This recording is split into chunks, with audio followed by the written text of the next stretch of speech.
Unidades policiales que colaboraron con nosotros en mantener el orden. También a todas las personas que han dado pero ellos no tienen orden.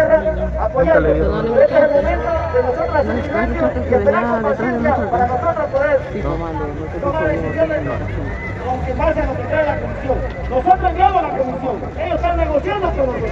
Ahí cuál no es. Vamos a esperarlo.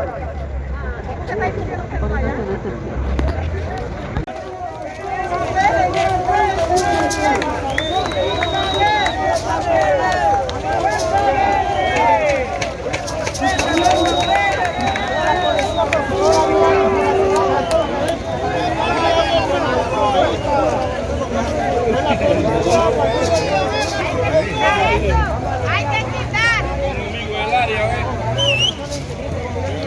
Hay que quitar los palos.